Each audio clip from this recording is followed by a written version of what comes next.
Buffalo Fanatics, what's going on? This is Pierre the Kingpin, and I wanted to talk to you today about Cigars International, which is the ultimate destination for premium homemade cigars. Known as the industry leader, Cigars International offers the largest selection, unbeatable prices, and a customer service experience that's second to none. Whether you're new to cigars or a seasoned vet, Cigars International makes enjoying cigars easy, approachable, and fun. Cigars International is the go-to retailer for all things cigars, with the biggest selection of premium homemade cigars available anywhere. Cigars International offers unbeatable deals and discounts, making it easy to stock up on your favorite or try something new without breaking the bank. With fast free shipping and their 100% satisfaction guarantee, you can shop with confidence knowing that Cigars International stands behind every order. They have good relationship with vendors that helps provide great low prices. Whether you're new to cigars or a seasoned pro, Cigars International makes it easy to find the right cigar with helpful guides, staff reviews, and expert advice. It's not just about cigars. Cigars International also offers a wide range of accessories and more to elevate your smoking experience. Check out the great deals every day at cigarsinternational.com. That's cigars, CIGARS, international.com. Use code FANATICS at checkout for 20% off your order of $50 or more, plus free shipping. Or visit www.cigarsinternational.com/fanatics, and the discount will automatically apply. Again, use code FANATICS at checkout for 20% off your order of $50 or more, plus free shipping. Or visit www.cigarsinternational.com/fanatics, and the discount will automatically apply. What's up, Buffalo Fanatics? Josh Allen here. Just wanted to say, go Bills.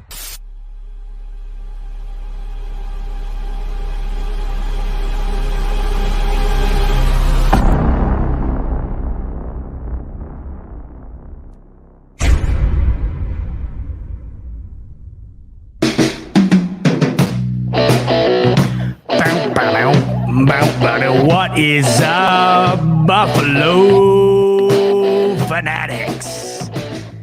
Z-Bot here with you Monday night live on the Buffalo Fanatics YouTube channel. That, of course, can only mean one thing. It's the smoke break. So glad you decided to join me on this gorgeous Monday evening. I'm looking outside. It still feels like it's mid-afternoon. Mid-70s up here in the Rock. A gorgeous day. The sun is shining. We are under 90 days till NFL football. It just keeps creeping a little bit closer and closer. And before you know it, that season is going to be here. And I think we're all in agreement here. This is just one of those seasons. It's one of those years where it's got you more excited than usual for a variety of different reasons. And knowing that it's this close, approaching mid-June now, it's exciting stuff. So real good to have you in. Lots to cover tonight. Did some math today. My old high school and middle school teachers would be proud of me because I was not a mathematician by any means. I was a big English student. I loved English.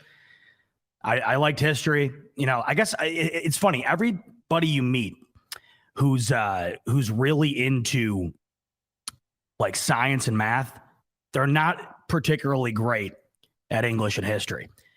Same with those who are good at history and English. They're just not good at math and science. Weird how that works. Got to be something in the brain. But I did put on my mathematician hat today. And in doing so, I tried to figure out what is it going to take for Josh Allen to win the MVP this year. Not going to kick the show off with that, but wanted to preface the main chunk of what I'm going to be talking about tonight because it got me interested. You know, obviously Josh Allen right now, one of, if not the front runner in Vegas for the MVP. But I think as this Bills team continued to get better in the offseason, the Super Bowl odds went up. The hype train is 100 million miles an hour down the runway right now. I think it's almost getting lost where we have Josh Allen at in regards to his career, his legacy, and how this year could potentially be his best shot at winning that MVP. So a lot to dive into within that. And we're going to figure out what exactly does Josh Allen have to do? What benchmark does he have to hit in order to win that MVP for not only himself, but the city of Buffalo? I personally think, personal accolades, and I think Josh Allen would be the first to tell you, they don't mean anything really. I mean, all we care about is wins, losses, and a Super Bowl championship. But the more I think about it, the more I really do think an MVP win for Josh Allen would just be absolutely major beyond the fact that it gets to go into his collection. I just think for Buffalo in general, it would be massive. So we're going to get into that later on in the show. Rev coming in saying Z-Bot with no hat. No, it feels weird. I wear a hat everywhere. I had a wedding the other day, Saturday night, and I was nervous about going to the wedding because you can't wear a hat to a wedding. And I am not a fedora guy. If you see me in a fedora, I'm not even going to go there. I mean, if I wore a fedora, I deserve what's coming to me, and what probably is coming to me is a good old ass kicking by somebody. Well-deserved. I look like a fool in those things. I'm very particular with the hats. It's got to be a dad cap. I bend the hell out of the brim. I've gotten roasted before online from people I don't know. Like, bend the rim of the hat a little bit more. I didn't know there was a limit to how much you could bend it. I can't wear a flat rim. I look like an idiot. Absolute idiot. Speaking of Rev, Rico, Poyer, they rock the flat rim and it looks fantastic. If I put the flat rim on, it looks like my head is SpongeBob's body square, scaled down on top of somebody's shoulders. It looks ridiculous. Backwards hat, I look like I'm a 6-year-old. And then anything other than the dad cap, I just look like a moron. The reason I'm not wearing a hat tonight, as we pointed out last week when I was on with Rev, I've been going with the green screen behind me as opposed to the traditional background vinyl setup that I had that fell down on me 3 times a show. And the hat I had on today, of course, had green in it. And if you're familiar with how chroma keying works, if you're wearing green, it's going to be picked up by the green screen. And I mean, fill in the blank, I'd have the Buffalo Fanatics logo and a big blank space in my head, and I look like more of an idiot than I do right now. So that is why I don't have the hat on. Speaking of that wedding, by the way, I've noticed, you know what? It felt so good last week to rant about that trip that I had in the flight situation. It felt so good. And I thought to myself, you know what? Every Monday, because as we meet every Monday, you have a full week in the books, right, before I see you again. A lot happens throughout a week. And oftentimes it's minimal, right? But those minimal things build up and they just eat at you. And it's not often that you're just pouring it out to anybody, right? I mean, you really don't often do that. One, because you get annoying after a while. You get viewed as a pessimistic person. And I'm thinking about myself.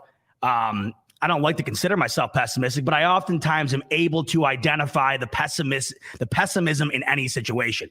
It is an extraordinary superpower of mine. I've been compared to George Costanza in my life many a time because, as George Costanza has once said in Seinfeld, he can sense the slightest bit of human suffering.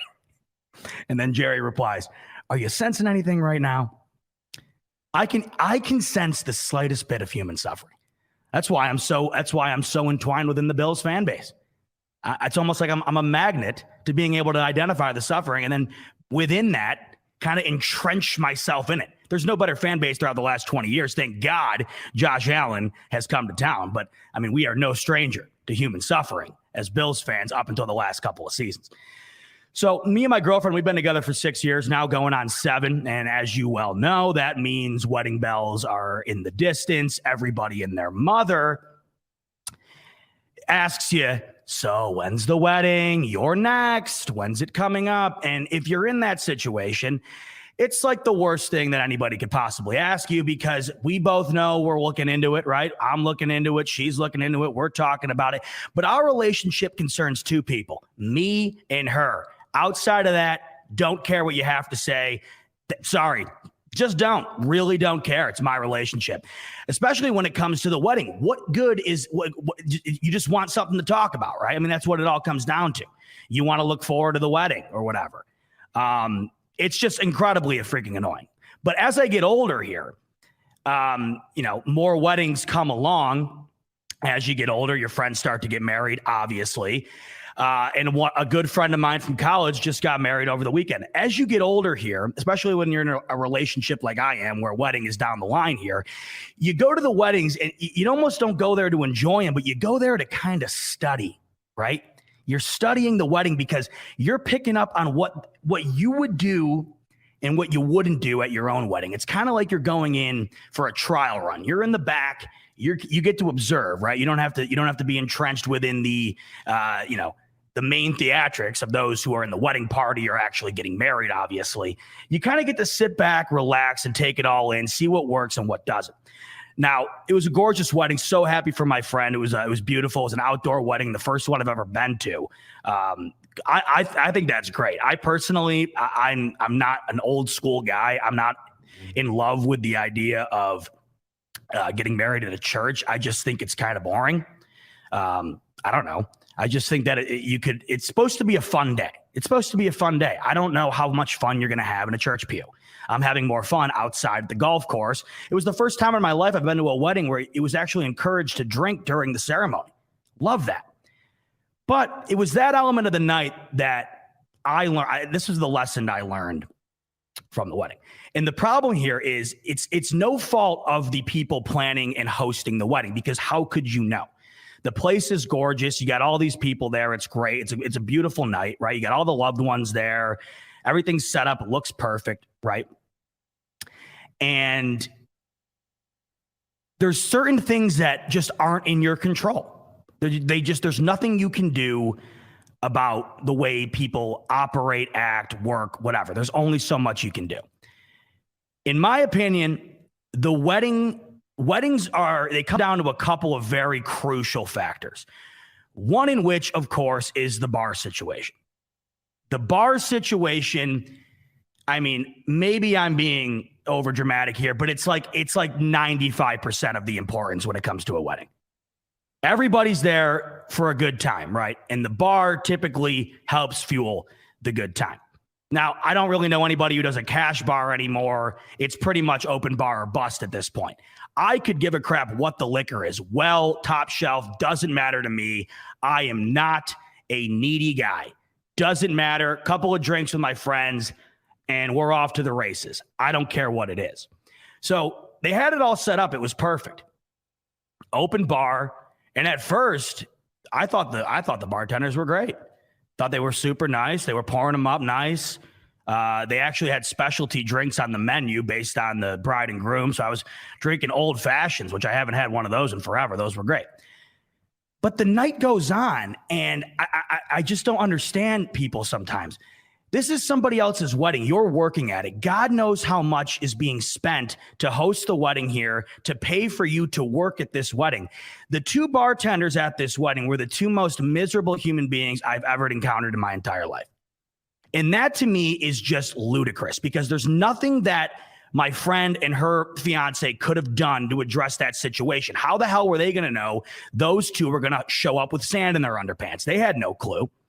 So you go up to the bar with these people. First of all, they bail on the normal glassware. They start pouring up drinks, and I'm not kidding you, clear Dixie cups that you'd have at like a kid's birthday party. That wasn't ordered by my friend. That was just the way that they started rolling. In the beginning of the night, it wasn't like that. It was glassware, like it should be, right? We're talking legitimate plastic Dixie cups. Okay, whatever. I get it. Maybe you know the washing machine's full, or the whatever you call it. Dishwashing machine. Maybe it's full. All right, fine, whatever. I don't care what I'm drinking out of. But these people, they would pour up the drink. It would be 99.9% of the mixer, and then they'd splash it with some booze. And it got to the point where it wasn't just me kind of noticing it was everybody that I was with, including my friend who got married. I talked to her afterwards. She was well aware of this.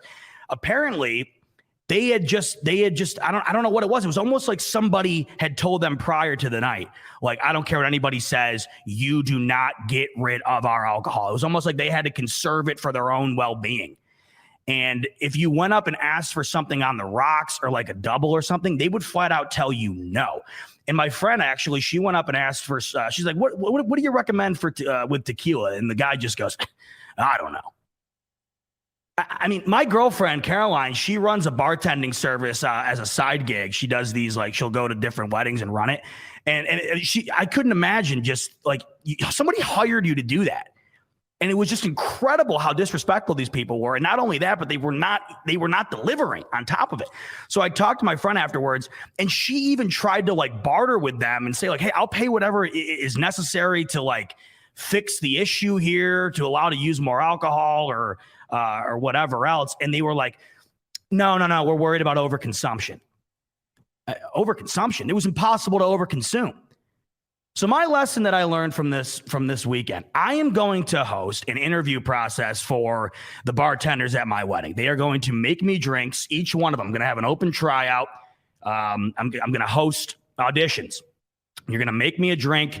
You're going to come out. You're going to bring it to me. And then I'm going to do a personality test on you, because it's not fair to anybody involved with planning that wedding to have to deal with people who are not only miserable, but are not doing their job correctly after you've paid God knows how much to do it. That's the lesson learned over the weekend.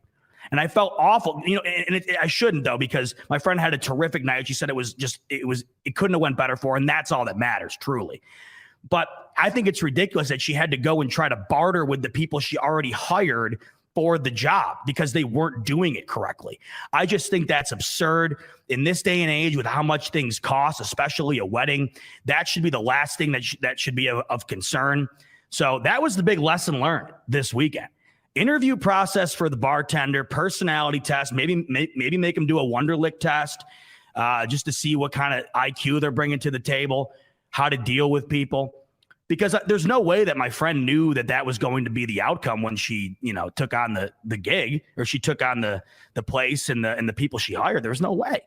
So just ridiculous. My lesson was learned over the weekend as I go forward in the pursuit of planning a wedding at some point here. I'm not in a rush, but when I do, that is going to be a vital aspect of it. Interviewing the bartenders. We're going to do a taste test. We're going to do a personality test. May the best man win. But it was a great weekend. Wedding was beautiful, gorgeous, super happy for my friend. It was great to see some old friends there. Truth to Heart saying coming in here and I said, make them run a 40. Not a bad idea, because not only were they mean and not making good drinks, they were also slower than molasses. So a 40 time might not be a bad idea. You don't want people waiting in line like you're at the bank. I mean, let's get a little pep in our step here. So that might not be a bad idea, Truth to Hearts. Maybe we'll do a 40. Maybe we'll do a cone drill or two. We'll just run them through a whole boot camp, a whole mini camp. And like I said, best man win. And whoever winds up, rising to the top, first round draft pick, you can work the bot wedding. Congrats. Must be an absolute honor. It must be the pleasure of a lifetime. So, just these little things that you pick up on that you probably wish you don't, but it's like, hey, I wouldn't have any issue with it, right? If it wasn't just dramatically obvious. My girlfriend, like, we're up there. Not only are they being like, rude, but she asked for, can I just get, tequila on the rocks? No. I mean, it just makes no sense. But glad my friend had a great night. The wedding was awesome. Haven't been to a wedding in a while. Like I said, great to see people, great to get out and kind of, weddings are always a good time, right? It's hard not to have a good time. I just learned this weekend to vet the bartenders. That's crucial. Speaking of bringing people onto a roster, hiring people, whatever the hell else, not including people that I'll hire at my wedding. I don't know if I'd hire Greg Van Roten to be my bartender, but the Bills went ahead and signed him to the offensive line today. The Bills' newest acquisition, the 8th-year offensive lineman, joins the Bills today to add even more depth to that offensive line position for the Bills. I got the bio up on Greg Van Roten here. He's coming from the Jets. And like I mentioned, he is in his 8th year in the NFL, 6'3", 305 pounds, big boy. And here's what the Bills had to say about Greg. They're saying, Greg joins the Bills in 2022 after spending the last 2 seasons with the Jets. He entered the NFL in 2012 as an undrafted free agent out of Penn with the Packers. He played in 2012 and 2013 with Green Bay, and then he would move on to play with the Jets, like I mentioned, and the Panthers as well. So couple of notable facts about Greg here. He started 50 of 75 career regular season games, and he's played in 2 playoff games, played in all 17 games last season for the Jets, and he started all 13 games that were played in the 2020 season for the Jets at guard. So I think one of the positions within this organization that the Bills thought, or maybe the fans thought, rather, that, could use some added depth. Not that any position couldn't, but the offensive line, of course, just the way that the Bills operate, the way that this team functions, you can never have too many guys at your disposal to protect Josh Allen. The Bills go out and add another depth piece today in Greg Van Roten. So he joins the squad from the New York Jets, and that's the latest acquisition for the Bills.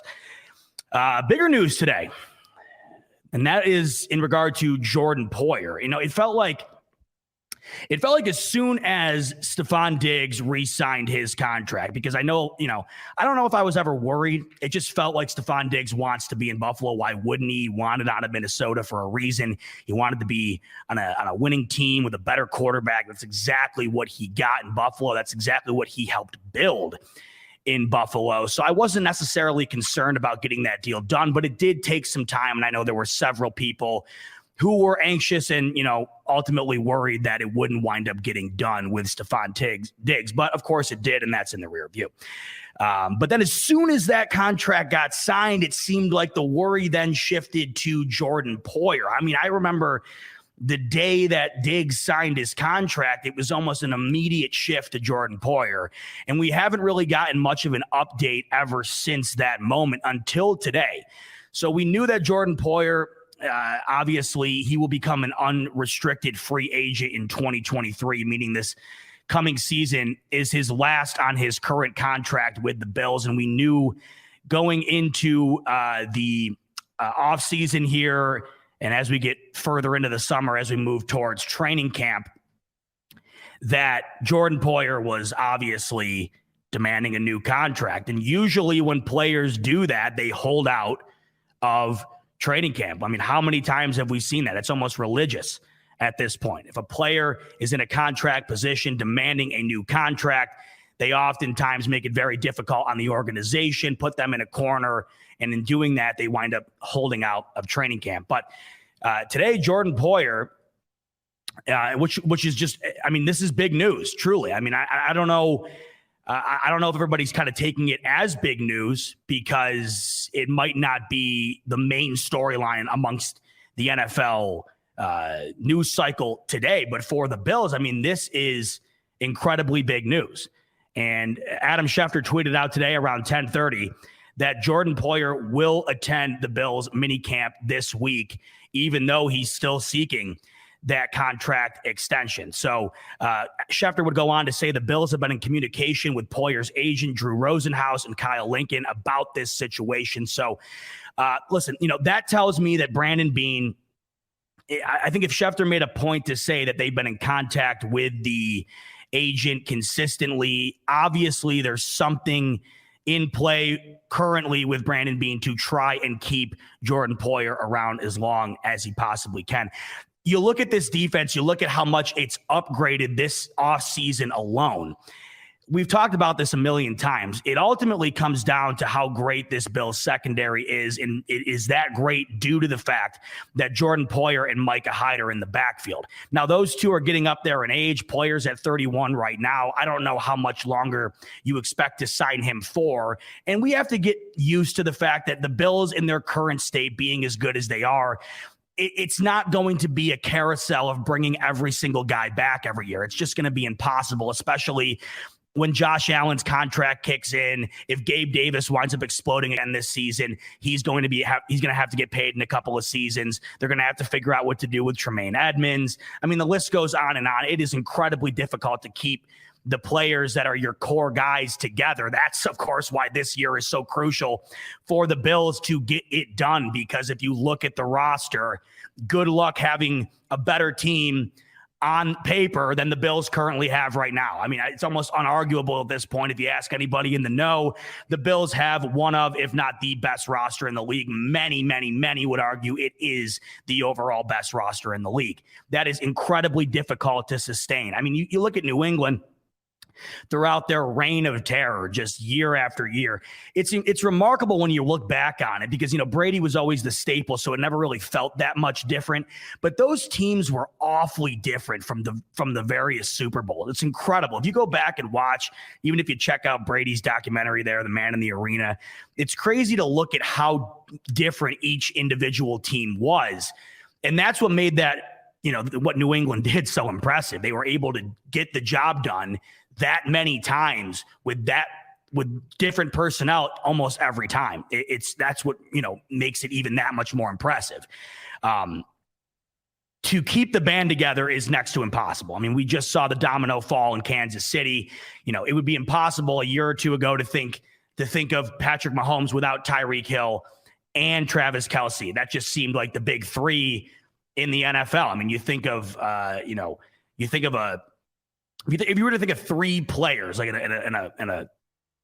a group, one of the top three threesomes, I guess you could say, one of the top threesomes that would come to mind would of course be Patrick Mahomes and Tyreek Hill, Travis Kelce. They let him walk, and it made sense. I mean, you look at what Miami gave up for him, not only in draft capital, but of course financially.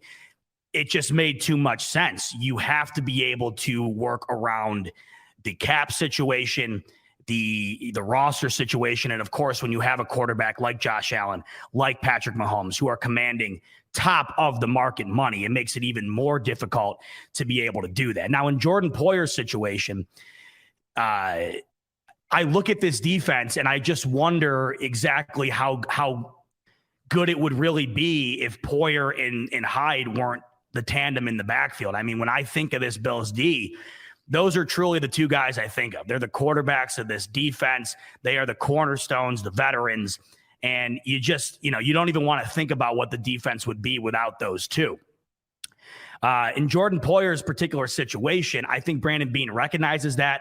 I think Brandon Beane also recognizes the window that the Bills are currently in and would like to keep Jordan Poyer around for as long as he possibly can during the window in which the Bills have here to really maintain their dominance amongst the top of the league. It's encouraging on both ends. It's encouraging to hear that Brandon Beane is in constant talks with Poyer's agents. It's very encouraging, even more encouraging, in my opinion, to see Poyer take the high road in a way and show up to training camp here. Poyer could make this incredibly difficult if he wanted to. And we've seen countless players throughout, the history of the NFL do so. And you can't blame them. I mean, at the end of the day, this is these guys' livelihood. It is a job, and it's a financially incentivized job.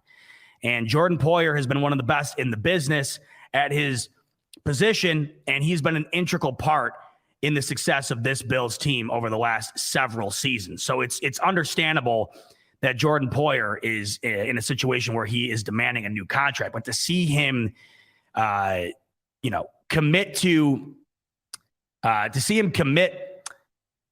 to minicamp here, I think is a hell of a sign. Now, I'm not expecting a long-term deal to get done with Jordan Poyer. The contract expires here in 2022, but based on him showing up, based on hearing that Brandon Beane is constantly in talks with the agents trying to work something out, that tells me, I mean, at least in my opinion, I see Jordan Poyer being brought back. Now, how long that's for, who knows? Nobody knows at this point. Obviously, you have him locked in for this season, but I'm more optimistic today, much more optimistic on a deal getting done.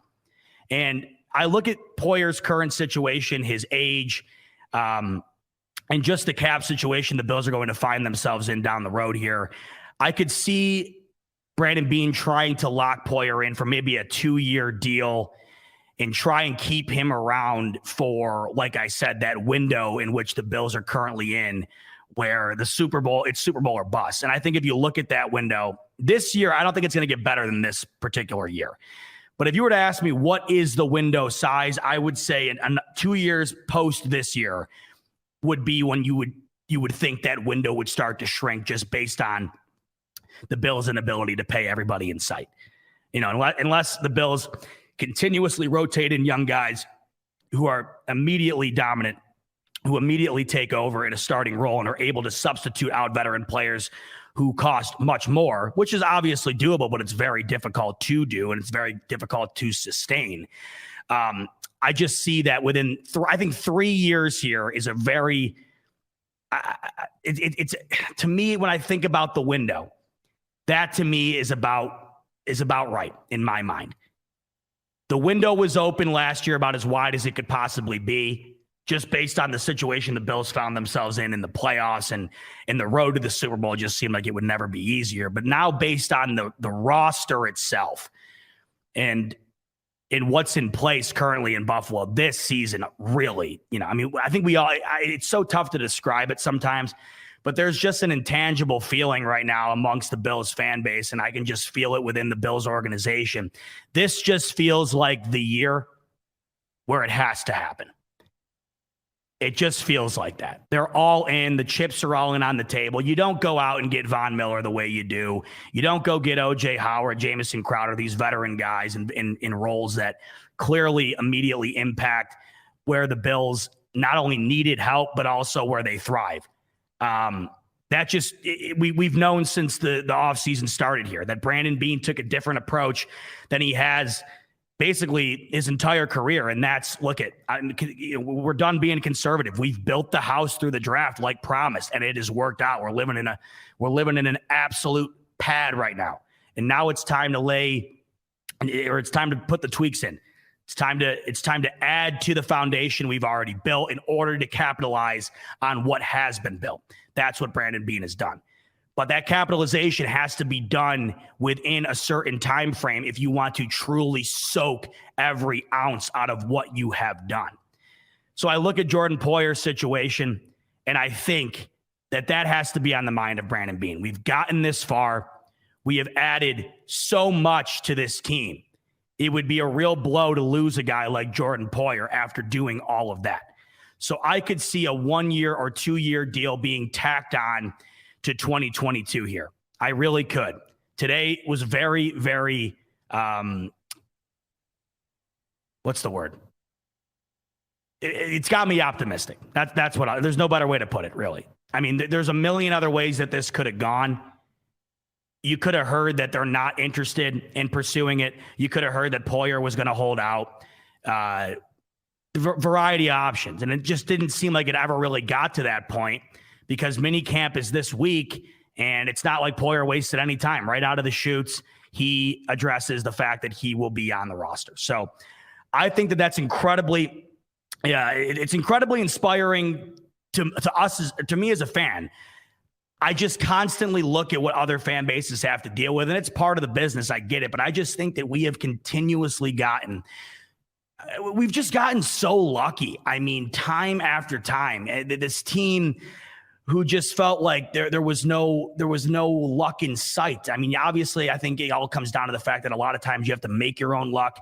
Brandon Beane has made his own luck throughout the last several seasons as he's continued to improve upon this roster. So maybe that's why. But it just seems like all the little things have just gone right, when in the past they just never, ever did. And this might not seem massive. It might seem insignificant, but it isn't. This to me is just another one of those little things that went right. Another one of those little things that you didn't have to worry about. Another one of those little things that could potentially become a big thing that becomes a much broader concern in a season where you just don't want any concerns that are similar to that situation on the table. I mean, your entire focus wants to be on the main goal, and that's all they've done all season. It's been tunnel vision on the pursuit of a championship. Every aspect of this offseason has been that. And as we grow closer here, you don't want anything to get in the way. And seeing that news today, it is very encouraging. I think all of us should be encouraged by that news.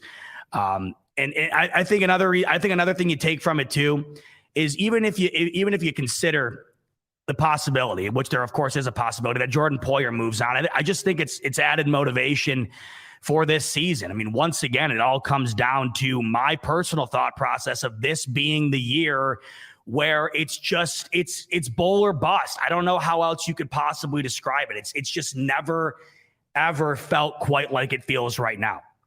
Every little aspect, from opening the season against the Rams, the 5 primetime games, Josh Allen, MVP favorite, the Super Bowl favorite.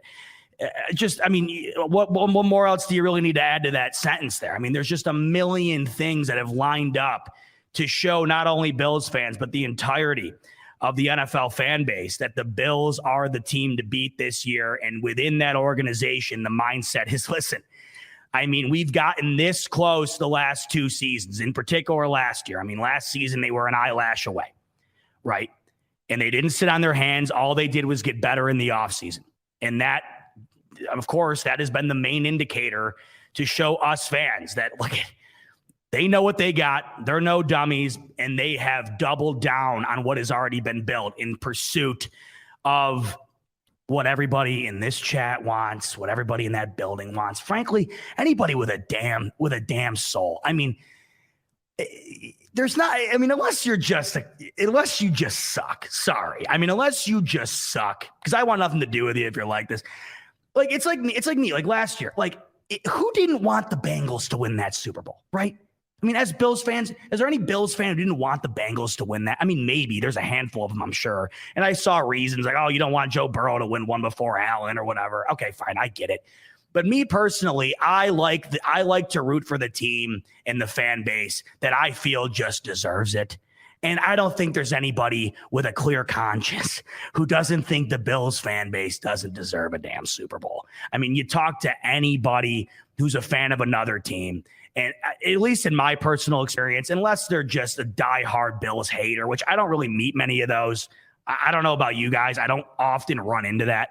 Anytime you meet somebody who's ultimately a fan of the NFL, who gets the game, right? Who gets what it's all about, who gets how passionate people are about their team in this sport, they are the ones who tell you, man, if it can't be my team, I want it to be the Bills. I mean, at the wedding over the weekend, like I was talking to you about, I talked to a Dolphins fan and a diehard Jets fan who both, we got to talking football, of course.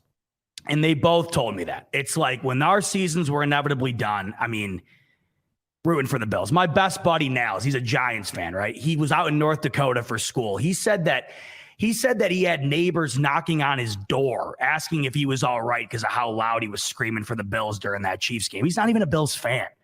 I mean, that's just the way it is, right? And I've felt that before. I have felt that while rooting for other teams in the playoffs when the Bills, of course, were never going to make it. It was always kind of like, hey, so who you're rooting for, right? And for me, it was always one, the team that was going to beat New England, right?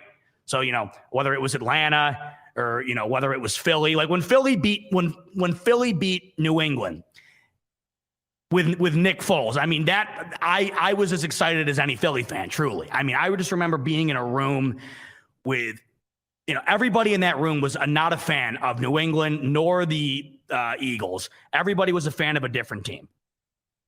And you just felt like when you were in that room, every person in that room was from Philadelphia. They were wearing green with, a Fly Eagles Fly flag draped over them, just going nuts. And that, to me, is what it's all about. And I think a lot of people share that sentiment. And this is the year. This is the year.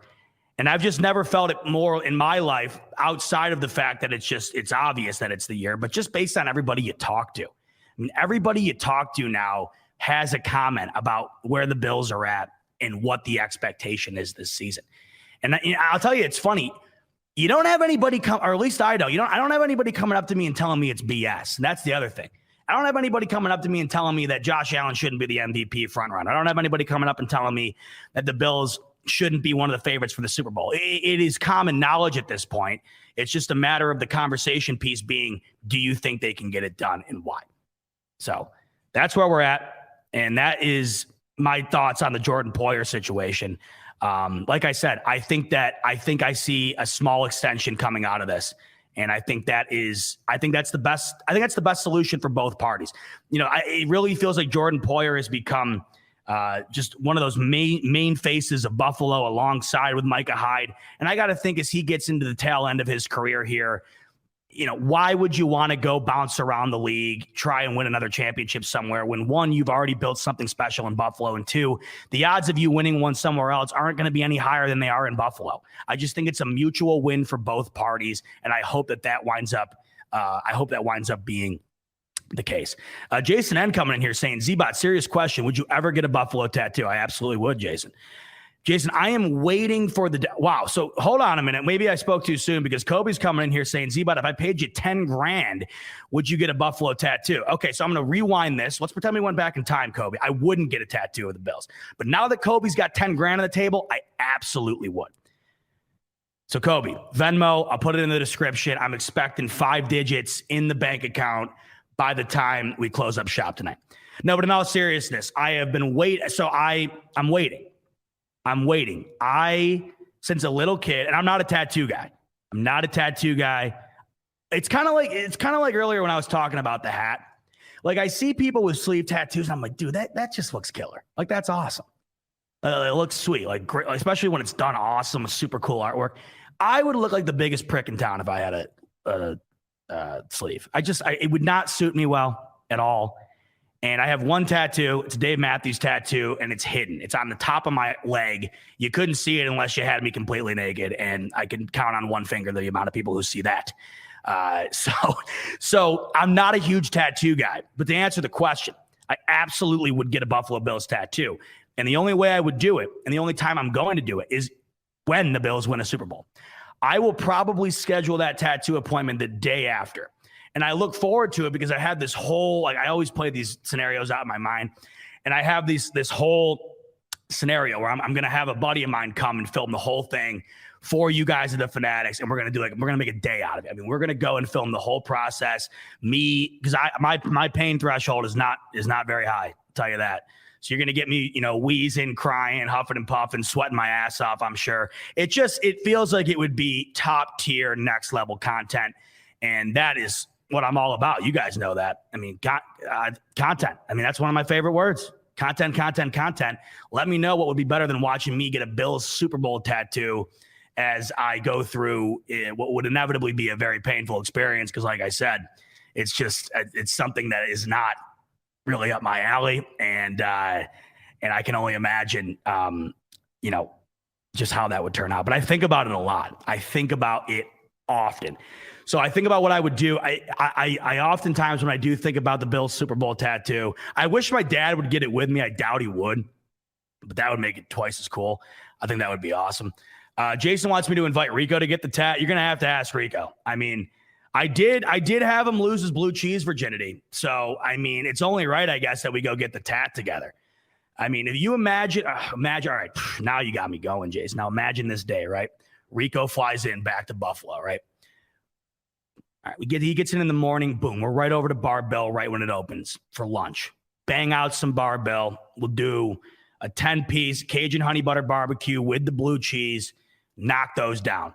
Head over to the tattoo parlor. Me and Rico, next to each other. We got two guys or two ladies, whoever's in there working, tattooing away on us. Bills tats, same location, same tat. Boom. Then once we get that done, we let them heal over at Arby's. We take our new tats over to Arby's. We show them off prominently within the Arby's. So whether they are on our leg or our back or wherever, they will be seen. The swelling, the redness, the bleeding, all of it in its raw totality as we eat Arby's boneless wings and beef and cheddars and curly fries.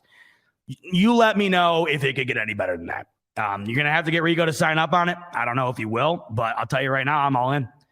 And that same goes for Rev. Same goes for Poyer. I mean, I'll get the whole damn squad up here. We'll get this whole squad up, man. We'll run out the tattoo parlor. We'll run out the tattoo parlor. We'll go live in there for all I care. I'll bring the equipment. We'll run it out in there. We'll get the tattoo artist going. I mean, now the more I think about it, man, I mean, this is almost like this has to happen. Yeah. Wow. I mean, you really got me going here. Just imagine that, right? We go like how we did the draft coverage for like 8 hours? Imagine we just bring all the gear into the tattoo shop. We go live for like 8 hours and we're just getting Bills tats, just jamming down Bar-Bill wings while we're doing it. And then we take our talents over to Arby's to cap the night off. I mean, that to me is like honeymoon status, right? That would be great.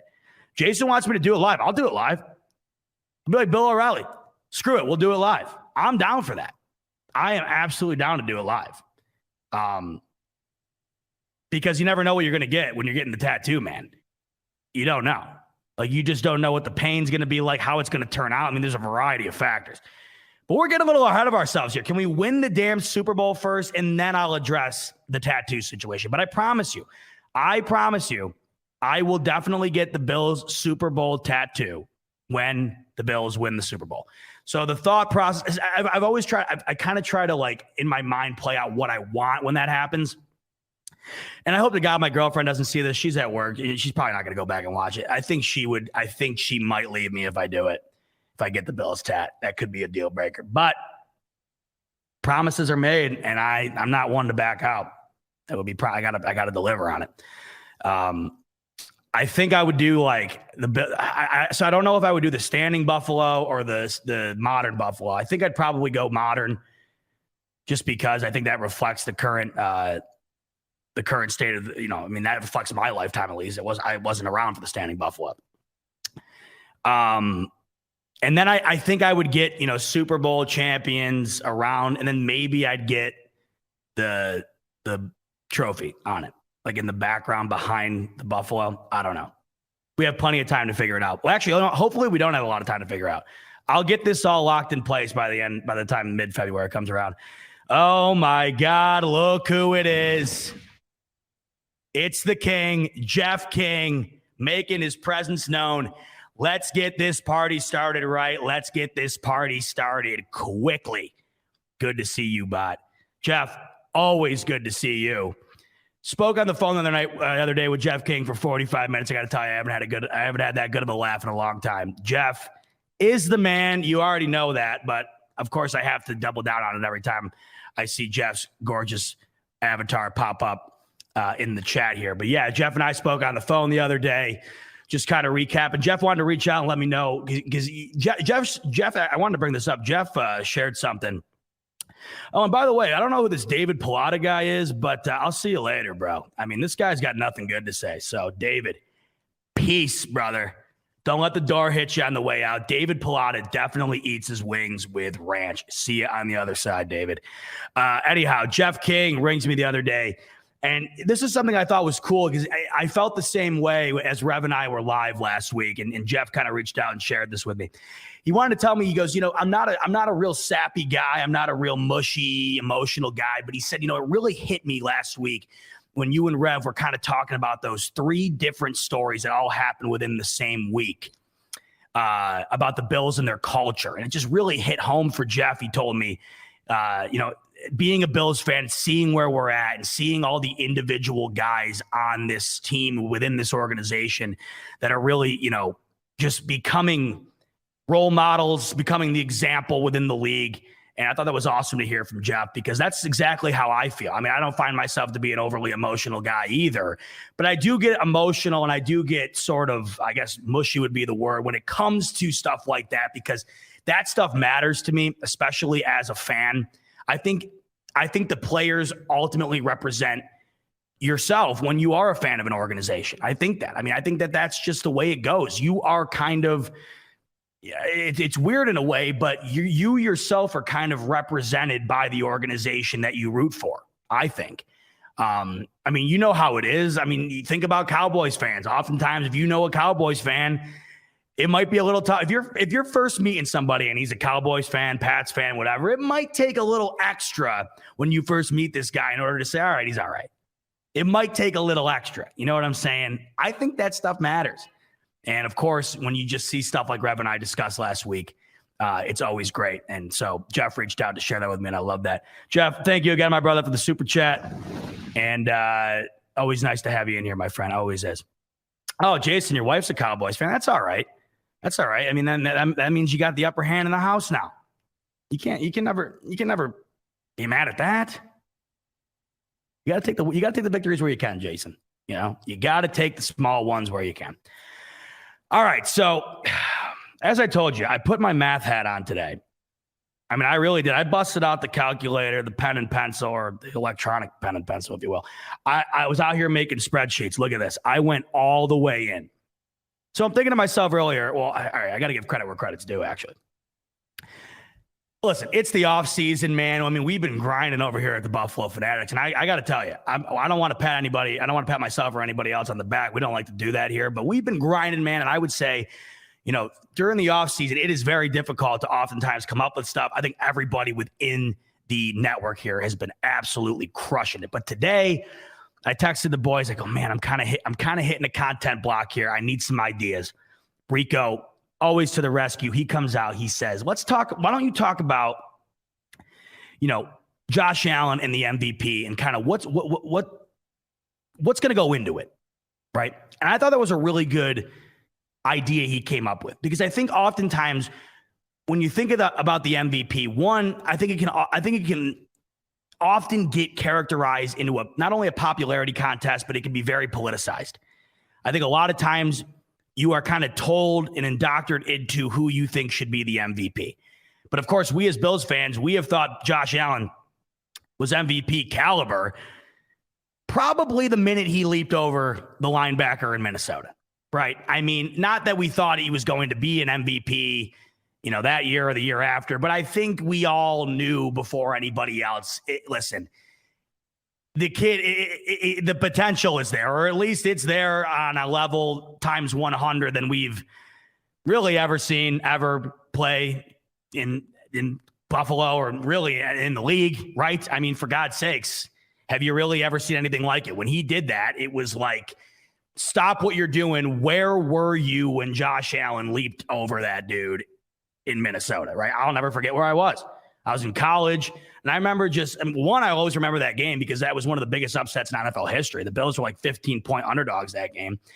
And it felt in that moment where it was like, oh, wow. Like that's what Brandon Beane meant when he said, you know, or I don't even, what did he say? I mean, what didn't he say?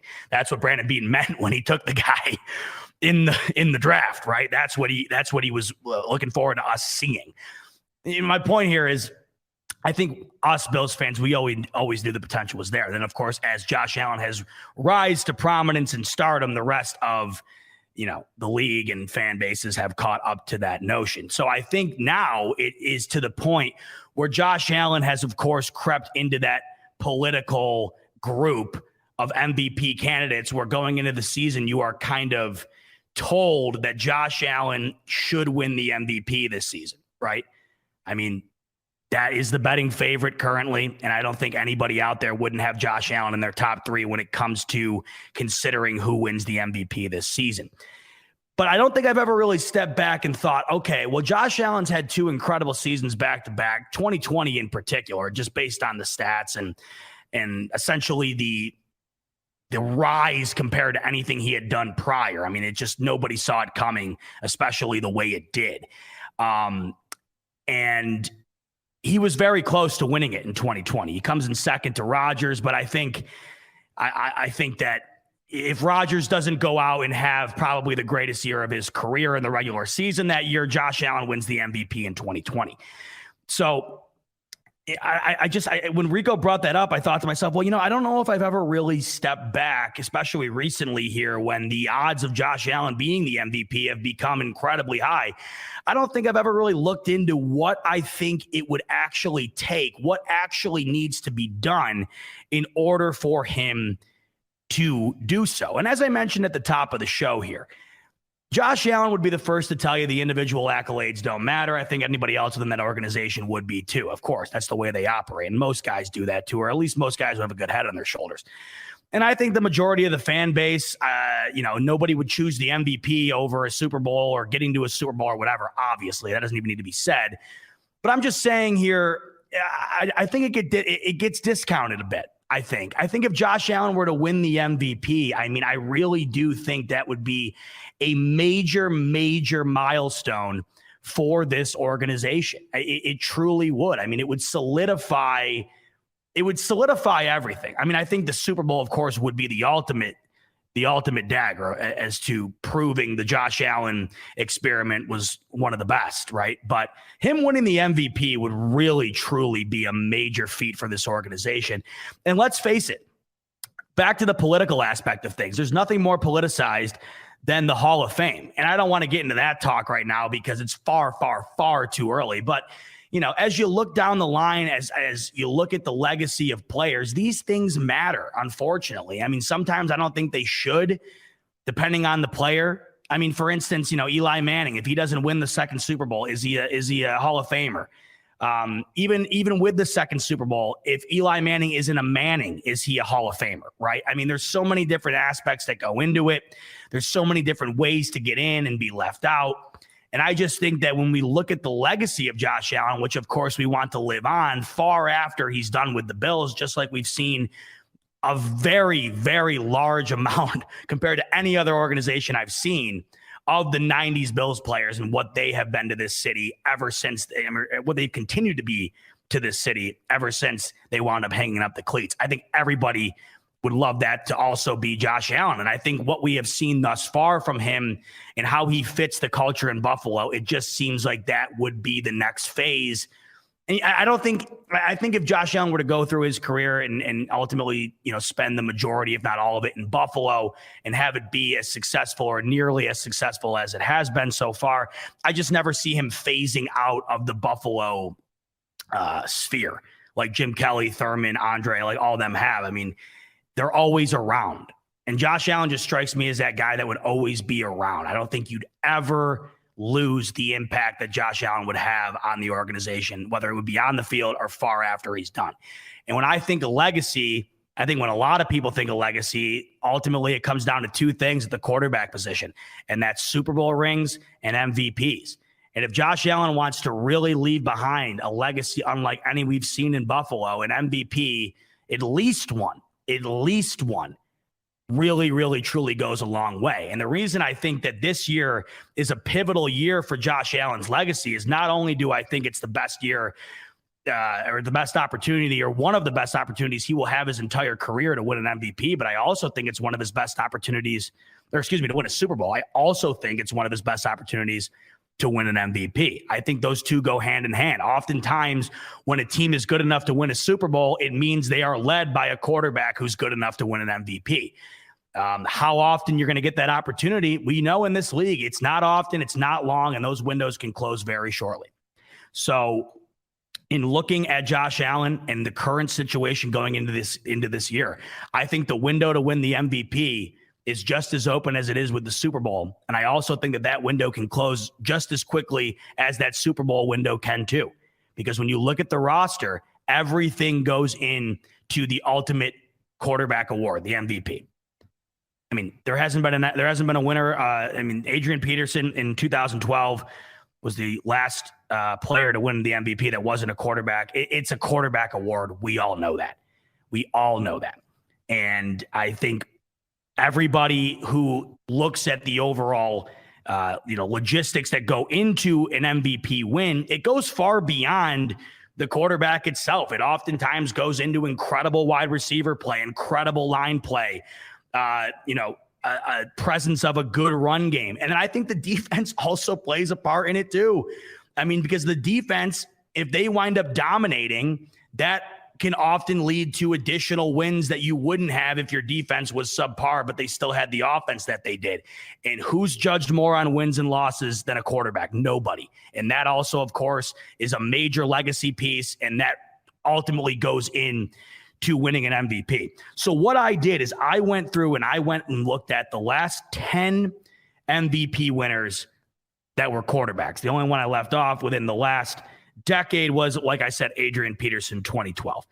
So we had Rodgers in 21, Rodgers in 2020, Lamar in 19, Mahomes in 18, Brady in 17, Matt Ryan in 16, Cam Newton in 15, Rodgers in 14, Peyton Manning in 13, and Rodgers in 11. In doing this, man, it really brings to light just the type of career Aaron Rodgers had over the last decade. Good God. Four of the last 10 quarterback MVP wins were Aaron Rodgers. It's truly remarkable. So what I did is I went through and I looked at a variety of different stats that ultimately led to this quarterback winning the MVP. And no stat, I think, was more crucial and more consistent than the win-loss column. So I'm going to start there. But before I do, I would like to give a shout out to our new friends over at Dynasty Owner. You heard me talk about them last week. I'm sure you've heard Rico and Rev talk about them.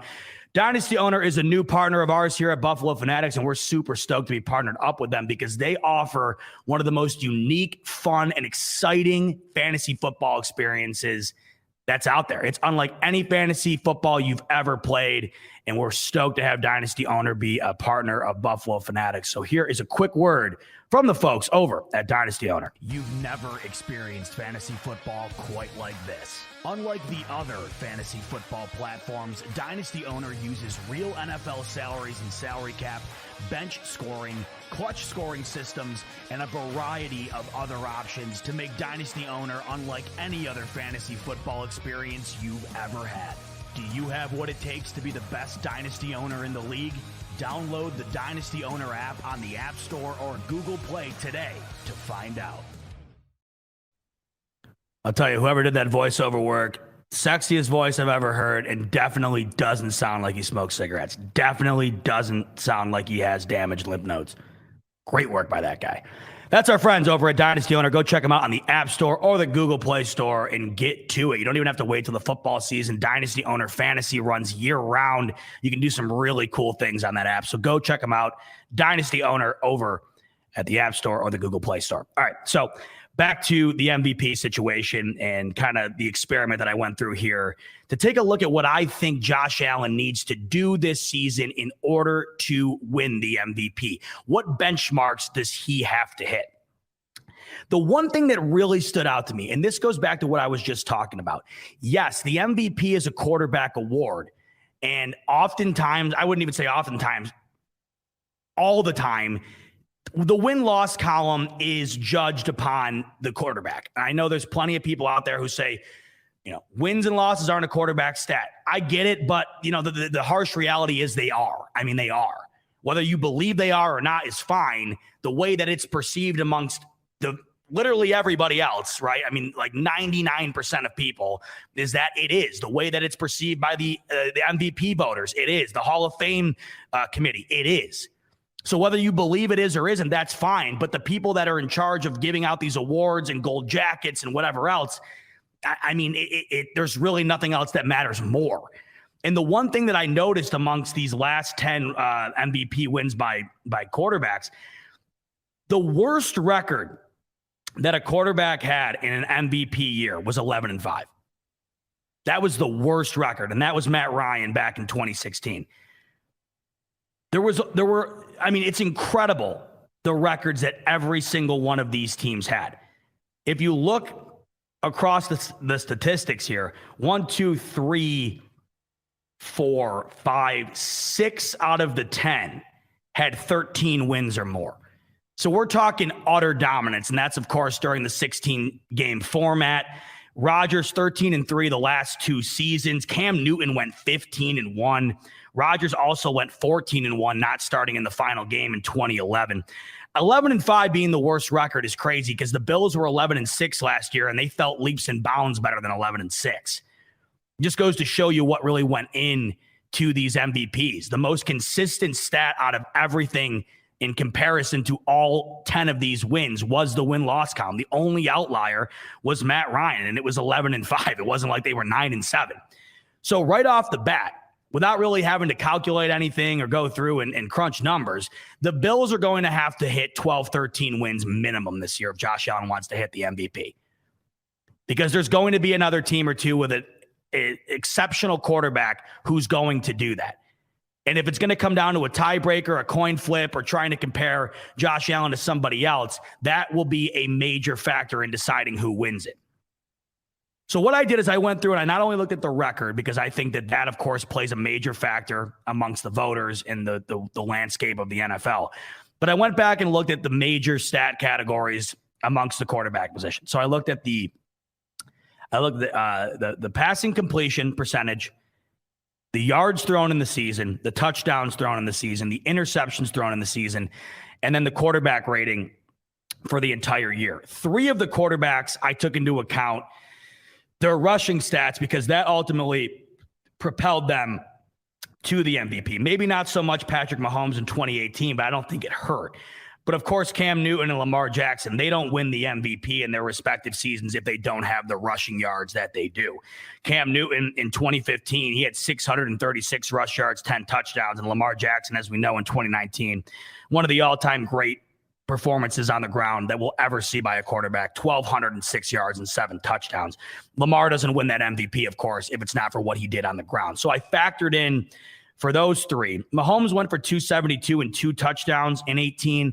But I just think that out of all these quarterbacks like Brady, Matt Ryan, Rodgers, Manning, they were not winning the MVP based on their ability to move. They were strictly winning it based on their pocket presence. Mahomes' ability to move factors into his ability to win an MVP. It absolutely does, because he's one of the more mobile quarterbacks in the league, one of the most shifty, and he's one of the best of all time in being able to get out of the pocket and extend the play. So that factors in. So I went through and I looked at those stats that I just mentioned, and I added them all up and averaged them out to see amongst the last 10 MVP winners what the average number was for each one of those statistics. So let's take a look at what those were. So the average record for an MVP winner was 12.9 wins, 3.2 losses. So round up, the average record for an MVP quarterback was 13-3. I should have prefaced this. I also went back and averaged Josh Allen's 2 best seasons, 2020 and 2021. So what I did is I'm trying to compare the statistics that were the average of the last 10 MVP winners that were quarterbacks, weigh that against what Josh Allen's averages were over the last 2 seasons, and then see what the differences were between the two and what Josh Allen will have to bump up in order to hit the average that these MVPs wound up having that won them the award. So Josh Allen's average record over the last 2 seasons was 12 and 4.5 games. So if we're looking at that, Josh Allen is going to have to hit, like I had mentioned a little bit ago, 12 to 13 wins minimum. But now with the 17-game format, you might even have to consider a 14-game or 14-win record, depending on what everybody else does. I just think that the win-loss column is a major differentiator between Josh Allen and another guy who has an extraordinary season. That could really come down to it. Also, that winds up factoring in with the 1 seed, and a quarterback who leads his team to the 1 seed in the bye definitely has a better chance of winning the MVP than somebody who didn't. So Josh Allen's average record over the last 2 seasons, 12 wins, 4.5 losses. So if you look at the averages there, Josh Allen would need to bump his record up a game and bump his losses down a game. So he'd have to win an additional game, lose an additional game, or not lose an additional game. The average quarterback completion percentage was 68.3%. Josh Allen's average completion percentage over the last 2 seasons. I misspoke. I got all these numbers down here. So the average completion percentage over the last 10 MVP awards was 66.9%. Josh Allen's completion percentage over the last 2 seasons was 66.25%. So Josh Allen, he's right on the nose of completion percentage when it comes to the average stat that an MVP winning quarterback had. He'd only have to bump up his completion percentage by 0.65. So that's a wash. Josh Allen, if he just continues to complete the ball at the pace he's already at, that will do just fine when it comes to MVP caliber statistics. If we're looking at average yards, the average yards thrown in a season for an MVP winning quarterback was 4,449. Josh Allen's average yards per year over the last 2 seasons was 4,475. So Josh Allen is in a surplus of 26 yards over the average per year. So right off the bat here, early on, you can tell there's a theme here. And the theme is Josh Allen is about an eyelash away in almost every category. He needs to win an additional game. His completion percentage is near identical to the MVP standard. His yards per game or his yards per year are above the MVP standard. Okay, so here's where things get to fluctuating a bit. And I think that what I notice in this is the one thing that needs to change the most. His average touchdowns per year through the air, 36.5. The average touchdown through the air for an MVP winning quarterback over the last 10 was 41.4. Now, when you look at the interception to touchdown ratio, the average interceptions thrown in a season was 7.3 interceptions in a year. Josh Allen over the last 2 seasons has thrown 12 and a half interceptions per season, 15 a season ago and 10 the year prior. Now, I went back and looked. There was only one quarterback over the last 10 MVP awards that threw more than 10 interceptions and won the MVP. And that was Patrick Mahomes in 2018. And the reason he won the MVP with that stat line in the interception category is because he threw 50 touchdowns. So the ratio wound up averaging out. That was the second most touchdowns thrown amongst those 10 MVP winners. The most was Peyton Manning with the Broncos back in 2013. So Mahomes had an unbelievable year scoring the ball. And even though he had the most interceptions, it wound up averaging out, like I said, because, 50 touchdowns, if you're throwing 12 interceptions, whatever. Who cares? So Josh Allen right now, he's a half interception above the highest amount of interceptions that were thrown where an MVP was still won. So what that says is Josh Allen is going to have to eliminate the turnovers compared to the MVP standard. And we know that Josh Allen, even still, and he's gotten incredibly improved in this department. But there were games last year. I know one that comes to mind is the Atlanta Falcons game where there was just meltdowns, just turnover-oriented meltdowns. And if you're going to win an MVP, that really can't happen. You might be able to get away with one. There were a couple last year. The other one that I can think of is Jacksonville. I can't remember how many turnovers were in the game, but just Josh Allen couldn't move the ball to save his life against Jacksonville. You're only going to be able to have one blunder like that if you're going to want to win the MVP. So he's about 5 interceptions over the average, nearly double. So that was the most glaring aspect that I think needs to be addressed if Josh Allen is going to win the MVP.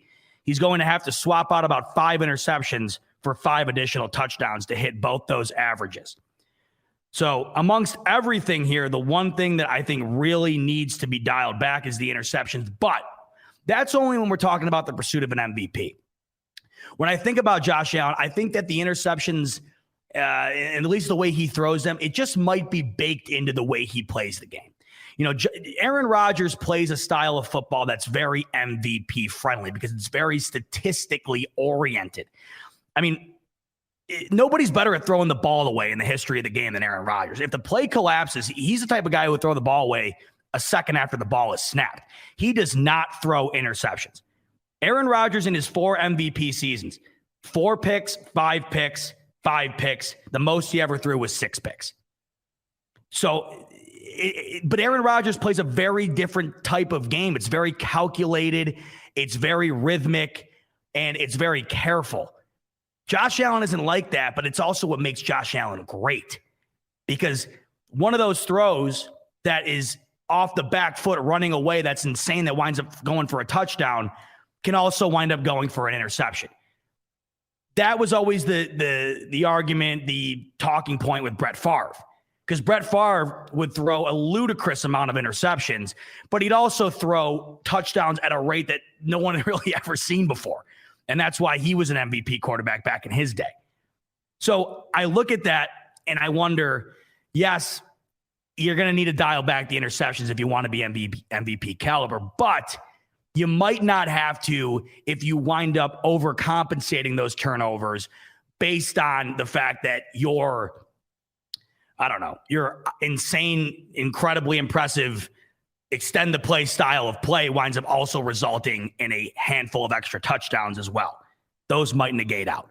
But like I mentioned, That was the one thing that definitely seemed to be the biggest outlier compared to the averages based on the other 10 MVP winners.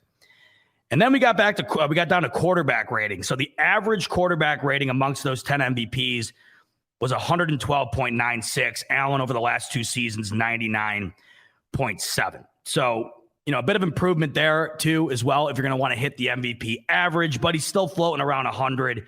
And, obviously in this day and age, that's kind of the benchmark. You want to be floating around there. But the MVP caliber really was it was like 111 or higher. It really was. There were only a couple of outliers to that average. One was Cam Newton in 15. He was the only MVP winner of the 10 to have a quarterback rating under 100, but he also ran for 636 yards and 10 touchdowns. But that also plays in the favor of Josh Allen, right? Because Josh Allen might not have as high of a quarterback rating, but he could also supplement that lack of a high 110 quarterback rating with impressive ground stats, which we have seen. So if Josh Allen, this is basically the conclusion I've come to, because I don't think that quarterback rating, to me, that's just, like I said, that's why Aaron Rodgers that's why he has 4 MVPs in the last 10 quarterback won MVPs, because he just plays that style of game that is so statistically friendly that when you look at at the end of the season, when you look at the ledger and his stats, it's almost impossible to not give it to him. All 4 of his MVPs were over 111 quarterback rating. The lowest was 111.9. And back in 2011, he had the highest amongst all 10 of these winners with 122.5 quarterback rating. But that's just the way he plays the game. But he doesn't bring to the table what Josh Allen does, and that's the physicality, the ability to run the ball. So I look at Josh Allen and his rushing stats last year. 763 yards on the ground and 6 touchdowns. That was more yards on the ground than Cam Newton had in 2015. And it was the same amount of touchdowns, or right around the same amount of touchdowns that Lamar Jackson had on the ground in his MVP season. Now, of course, MVP for Lamar Jackson was won based on the fact that he ran for over 1,000 yards. He ran for 1,206 yards. Absurd. And don't expect Allen to do that, nor should we want him to do that. If Allen's running for over 1,000 yards, there's a problem. I do not want that. But even the season prior, Josh Allen had about 350 yards less on the ground in 2020 than he did in 2021, but he also had 2 additional touchdowns. He had 8 rushing touchdowns in 2020. So on average on the ground over the last 2 seasons, Josh Allen is just under 600 yards on the ground, and he averages 7 rushing touchdowns a season. So when you combine the touchdowns through the air with the rushing average, he's at around 44 touchdowns a season. And when you look at the touchdowns thrown by Rodgers and Brady and Matt Ryan, the guys who weren't running the ball in the end zone, it almost winds up washing it out. So ultimately, here were the differences. These were the exact number differences between Josh Allen's last 2 seasons on average and the last 10 MVP winners on average. He's 0.09, or I'll just round up on that. He's 1 game shy in the win column, 1 game over in the loss column. He's 0.65% short on the passer rating. He's above average in the yards per season. He's about 5 touchdowns under the average touchdowns per season. He's about 5 interceptions over the average per season. He's about 13 points. He's about 13 points under the average quarterback rating. And as far as the 3 mobile quarterbacks are concerned, he's about 100 yards on the ground on average lower. And he's just under a touchdown lower as well. So if you break it down, what you wind up coming to the conclusion, or what the conclusion you wind up reaching, the guy is an MVP caliber quarterback, no question. And I think going into this season and looking at the stats over the last 2 seasons, it's safe to say that with a roster this year that I believe is the best amongst those 3 seasons. I think it's 100% the best.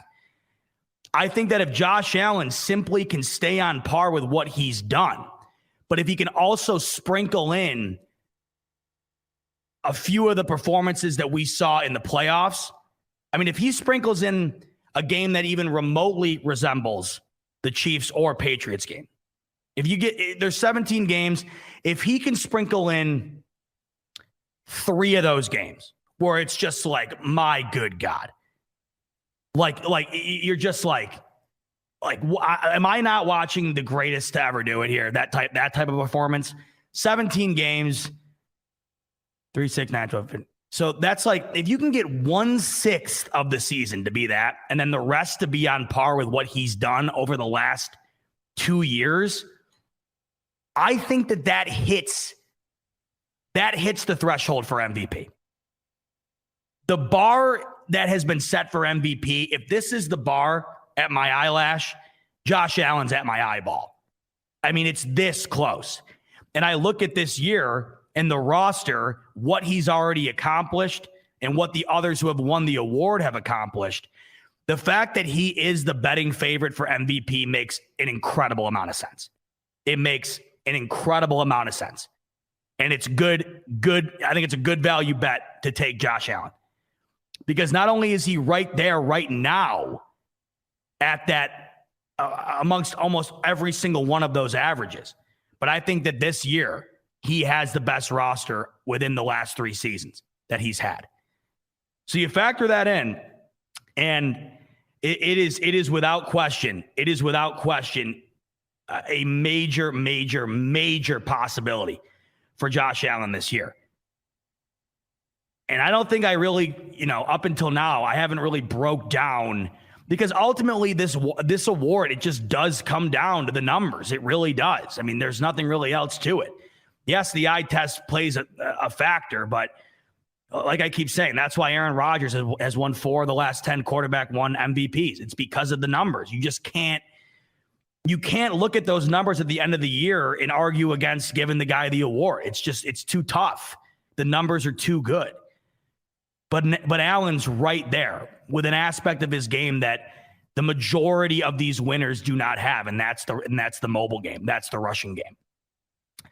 So with all that in consideration, I think that means 2 things. One, the fact that he is the betting favorite for MVP is 100% justified. And 2, the fact that the Bills are the Super Bowl favorite is also justified, because I think that those 2 things go hand in hand. And that's why I think that this year is the best year, the best possibility for Allen to obtain both a Super Bowl ring and an MVP. And it makes me smile, man, to look at what needs to be done, to look at where Allen's at and where the league average is for MVP, and how just unbelievably close he is in every single category, with an aspect of his game, like I keep saying, that the vast majority of these guys did not have. And that's the ability to extend the play and get upfield, run the ball for an absurd amount of yards, and get in the end zone. I mean, 14 touchdowns on the ground over the last 2 seasons. So there it is, folks. There is your ZBot math lesson for the year. You're not going to get that ever again, until, of course, I got to break down Josh Allen's next MVP. But I'm glad I did this, because it definitely put it definitely put into perspective why Josh Allen is the MVP betting favorite. Not only because of what you see when you watch him, just the overall, like, oh my God, dude, like, this guy, but the numbers are there. It's just if the notch is at, if the volume notch is at 9, the tick up to 10 gets the MVP, in my opinion. And you tack that on with the fact that they have the roster they do this year that's built to have potentially the best record in the AFC, that's built to get the 1 seed. MVP's in the cards. MVP's in the cards. Super Bowl in the cards. Oh, What a time to be alive, Bills Mafia. Oh my God. All right, what's Andre saying? I see people people are saying Andre's in here talking some cap. Let's see what he's got to say. All right, Andre, that will not 3-layer defense. Hello, Rams, Ramsey, Wagner, Donald. So Andre, I'm guessing a Rams fan. Welcome to the show, Andre. That will not happen against the Rams. What a large target. It's like shooting the basketball in the Pacific Ocean. All I will say is timber. Listen, hey, look, that game, I mean, that's what I said when the schedule came out. That game is incredibly, I just think it's incredibly telling for both of those teams. You got the team who just came off the Super Bowl win. You got the team that's the current favorite to win this year's Super Bowl. I think that game really gives us a perspective of how the season, what we can expect from both teams, win or lose. If both teams go out and ball out, that tells us, well, yeah, I mean, that just goes to show us they are who we thought they were. But if one team completely lays an egg, you got to reevaluate. Now, you don't hang your hat on one game, but that game is huge. You know how it is. It's a narrative-driven league. And the stories that come out after that game, if one team lays an egg, it will be, either, wow, Rams really collapsed after winning it all. Are they going to be the same again? Or, wow, did we have the Bills? Did we overthink the Bills this season? You know how it is. That game's huge. And, yeah, the Rams have an incredible defense. That's why if Josh Allen does go out and have a great performance, you understand why he's the MVP favorite. And if the Rams go out and have a great performance, I also think that a guy like Matthew Stafford could definitely be in the running for that award as well. I absolutely do. With that roster, with how weak the NFC is, I think that Matthew Stafford 100% is in play for that award. That game is huge, obviously, for both teams. But I think if you want to get down to it, since we're talking about MVP, that game could really be pivotal for both quarterbacks, perhaps when the season comes to an end, if they both have great years. So, I mean, like I've told you a million times about that game. I can't remember a time I've ever been more excited in my life. I mean, holy cow. Oh, my God, that game. I just can't wait. I really cannot wait. Oh, my God. I can't believe we're less than 90 days away from that. I mean, seriously. The fact that it's down to double digits now is just to me, the nice thing about where we're at right now in the year, like mid-June here, is this time of year always just seems to absolutely fly. Because of the summer and the weather and whatever else. Just, I don't know what it is about this time of year, but it always seems to go fast. And everybody always, I feel like, complains that the summer's never long enough. But the beauty of that is when the summer ends, the season's here. That's the beauty of it. As soon as the summer's coming to an end, there's the season. And the Bills are the team to kick it off. I can't wait. And that, of course, will be the night that we wind up making, or the Bills, rather, wind up making the pursuit towards that championship. And Josh Allen winds up starting his MVP campaign. So we shall see. But the numbers are right here, folks. And what I'll do is I'm going to go on Twitter and I'm going to post all these numbers that I wound up coming up with, just so that if you ever want to go and look at the exact numbers visually, because I know I'm more of a visual guy myself, then I'll have them over there for you so you can go take a look and kind of really see the differences between where Josh Allen currently is on average, where the MVPs were, and what Josh Allen will have to do to hit those averages to potentially win the MVP. So good stuff. All right. A Monday night, another one in the books. God, is the series 2-2 tonight? Yeah, I think it is. Warriors, Celtics, 2-2. I think that probably that tip at 9. I'm casually following that. It's a good series. I like. Oh wow, good God, Golden State up 20-8 in the first quarter. But you know what? The NBA, you can be up 40-0 in the first quarter. It doesn't matter. It's insane how the NBA works. But I'm going to go watch that. So that's what I'm going to do tonight. I'm off to do that. Back in the same place as I am right now with you next week, Monday night, 8 p.m. right here on the Buffalo Fanatics YouTube channel. And I look forward to you joining me again then. But do not go far the rest of the week here on the Buffalo Fanatics YouTube channel. We got Rico, of course, as he always does his thing right here on the channel. But the new electrifying program that our main man Rev has brought to the lineup is an absolute must-see. If you don't already know, here is your reminder. Rev is live now Thursday night. So we're basically giving you something every night of the week, and the Thursday night slot is now filled up by my main man, Rev, and that's a must-watch. So you got tonight, Rico tomorrow, Wednesday, take a little bit of a break, not a smoke break, but a break, and then hit it up with my man Rev, and then I think Rico does it on Friday, and then, you're just jam-packed. So get all that into before the next smoke break. All righty? Until then, have a great week. Enjoy the rest of the Fanatics content coming your way this week, and I will see you right here again next Monday. And as always, baby, go Bills. Do. Can't find my thumbnail. There it is.